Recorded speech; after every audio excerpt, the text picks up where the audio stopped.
Well, it's not quite 8 a.m. yet, but we got work to do.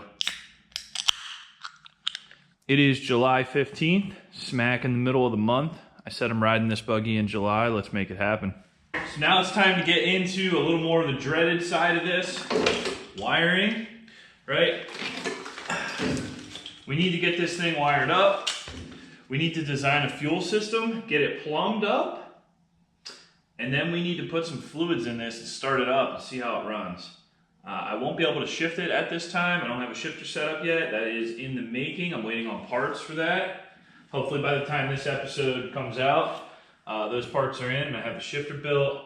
But either way, it's time to tackle some of this tedious and boring work. And a lot of this is just, you know, trying to make this ECU believe that there's a car attached to this and getting power run to all the essential things. So I'm going to get started on that now. I was struggling to figure out how am I going to mount this ECU. It has no tabs on it. There's really nothing to mount to. So I went to the GM dealer. I got the factory bracket for a Chevy Cruze for only $7. So that's pretty sweet.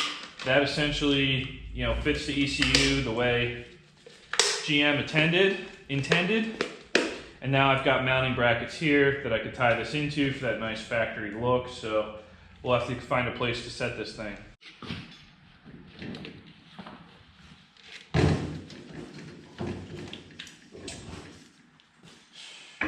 The other thing that we got to make room for is a relay box, because we'll be driving things like electric fuel pump, cooling fan, things like we never had on the air-cooled motor, and then just a simple fuse box as well for any other accessories. You know, eventually this is going to have lights and all kinds of crap, but for now we're doing the bare minimum to get this thing running. That includes leaving the switches that I already built for the Volkswagen stuff up under the roof there. It's just going to be probably real rudimentary. It'll be just ignition on, starter power, fuel pump, and maybe cooling fan to start, and that'll get this thing running and we can test it. And we'll get into automating and tying all that together later.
We are at a place with wiring where this will function, I believe.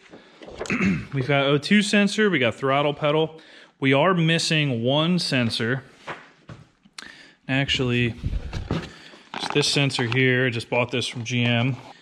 It's this here, and it looks like a map sensor, but it is a pre-intercooler boost pressure sensor.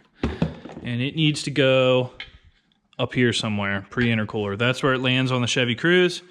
Basically, there's three pressure references. There is pressure pre-turbo, I believe through the mass airflow sensor, I believe has a pressure sensor in it. Maybe I'm wrong with that. And then we've got pressure pre-intercooler, and then we've got pressure at the manifold. And I want all of this to work correctly to give this engine and this ECU the best chance at working the way it should. So otherwise though, guys, we are very, very close. Look at this. I fire this up. You hear the throttle body come to life. It's doing its thing. Throttle pedal works. You hit that start button. She cranks. That 30-year-old Subaru starter sounds great, but that ain't an issue. Throttle pedal works. I don't know if you can hear that throttle running back there, but that's all set up and working. I got a very temporary OBD2 port here. It's got to go somewhere so we can actually talk to this, scan for codes, do some additional programming on the ECM. But this is exciting. I'm pretty sure if I hit this with some starting fluid right now, this thing will pop off, but I want to go right to gasoline. So let's get started on the fuel system.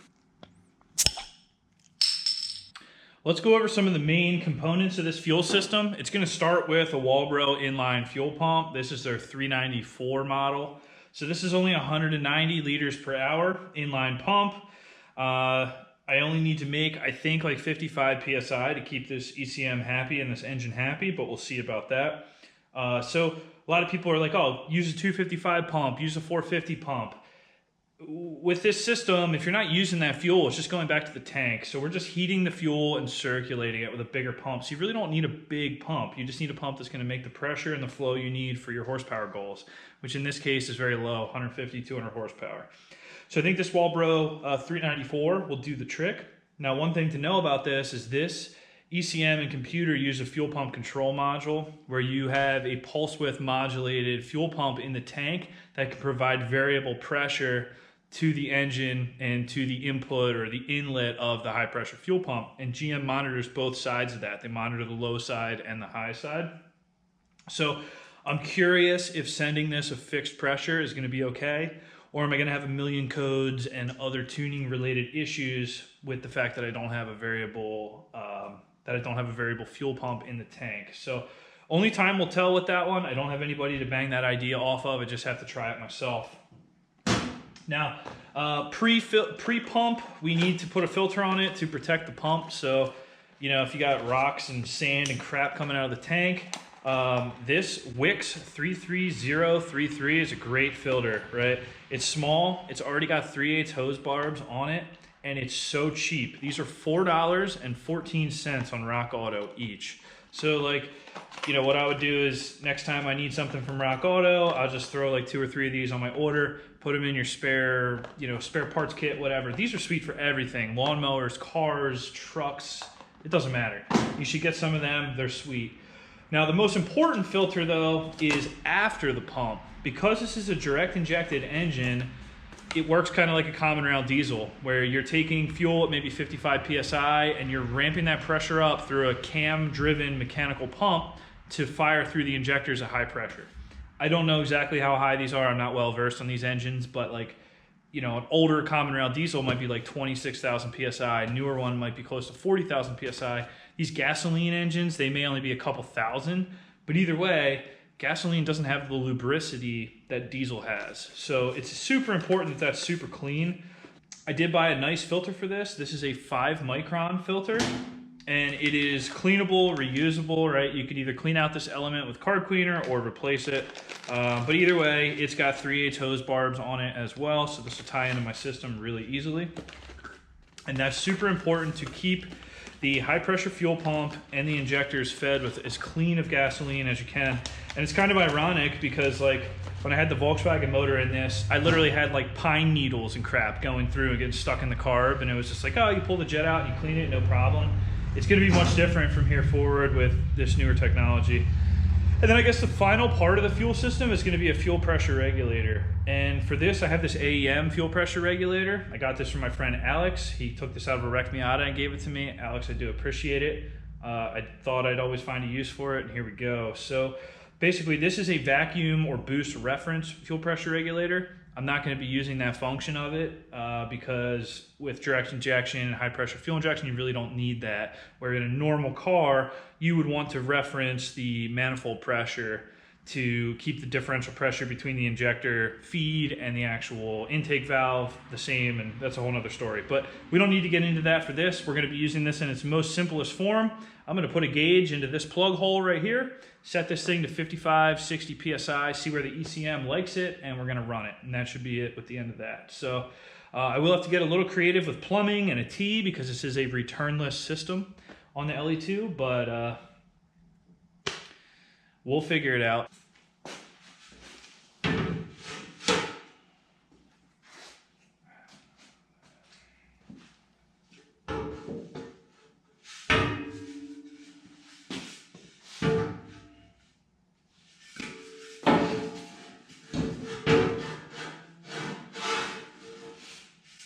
I'm looking for a way to temporarily utilize this fuel tank because this isn't going to be the tank I run, but I want to get this mounted and get some use out of it before I build a custom fuel cell or whatever I'm going to end up doing. That's not terrible.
All right, guys, this is a very, very, very important and anticipated moment. I have the fuel system installed. It's not permanent, not happy with how some lines are ran. I left everything really long because I need to move a lot of this stuff again later.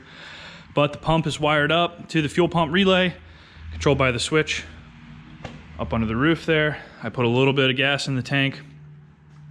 So we are coming out of the tank with that 20 micron Wix filter up into the Walbro fuel pump, where it's going to run through the AEM regulator. The reject pressure will come out of this line here, which temporarily is just dumping back into the top of the tank. This tank needs another port put on it. The regulated fuel then comes through here, through this 5 micron filter, and into the low pressure side of the direct injection pump. Everything's wired. It's just a matter of cranking it and seeing if it's going to fire. There's a lot of sensors that aren't plugged in. We don't have a mass airflow sensor and all the other things associated with that. Don't have an alternator hooked up. We don't have a boost sensor, but I believe this will start and at least idle. So this is huge. Let's fire it up. It is a deadheaded fuel system, so it's going to take some time to prime. So ECM on, fuel pump on. Okay, I hear it load up. And we are returning fuel from up here, so the regulator's doing its thing. We don't know what pressure it's at. Let's give her a crank ski.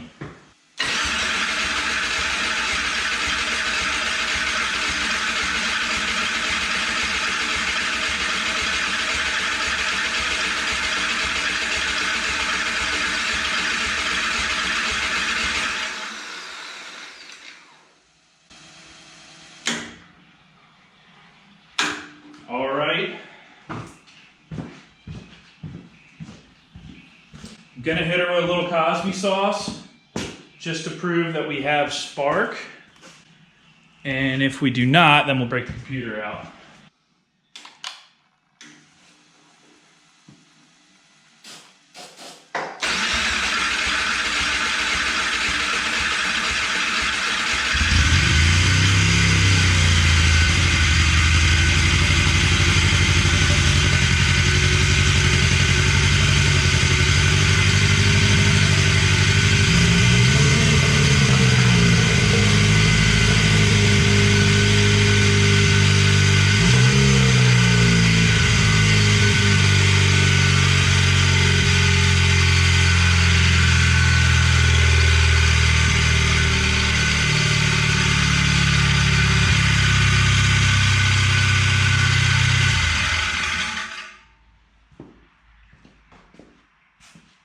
Okay, well, we have a very bad noise coming from the bell housing. Let's investigate. Okay, so there's the problem. That's an easy fix. This plate that I put under here is like a dust shield. It's actually contacting the clutch pressure plate. So I'm gonna see if I can bend that down a little. If that doesn't work, I'll have to pull the trans out and die grinder that, make a little clearance.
Mrs. Spanky's wondering why we're making all this noise at 1 in the morning on a Tuesday, but I said we got to get this thing done in July, so it is what it is. Well, guys, that is a huge milestone for this LE2 rail buggy project.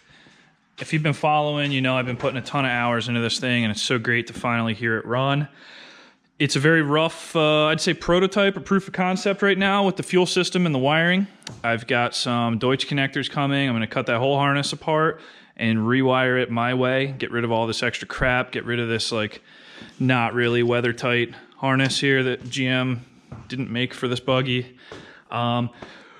I'm already concerned with the amount of heat that comes off the exhaust and hits the bottom of the fuel tank here, so we're gonna have to, even just for rips around the yard, I don't know that that tank's gonna make it. I gotta think of something quick here. Fuel system needs some work. Now, There is a lot more to do that I'm probably not going to bother filming and bugging you guys with. I got to come up with an intake and get a mass airflow sensor on this. It is really pissed. Does not like to run without a mass airflow sensor. I also got to get that boost sensor in the intake pipe. I got to plumb up the clutch. I got to plumb up the brakes. I got to finish the interior. I ended up moving the seats forward an inch for the shifter, and that's a whole nother video coming out, getting a shifter rigged up on this thing. Just a lot of little details at this point that really take a lot of time, but they are not exciting to see. So I'm going to get jamming on that stuff. Catch up with you guys next episode. We'll probably be putting a shifter together then, and maybe we'll go ride it. But like I said, we're going to ride this in July. We got just a couple more days between work and weddings and other things. I'm going to be really tight on time. But anyway, the plan is to take this back to West Virginia in August for my birthday, just like we did 2 years ago. It's quite a different beast than what we showed up with last time. Very excited to get it done. So thanks for watching Spank Grant's Garage. Let me know what you think in the comments, and I'll see you soon.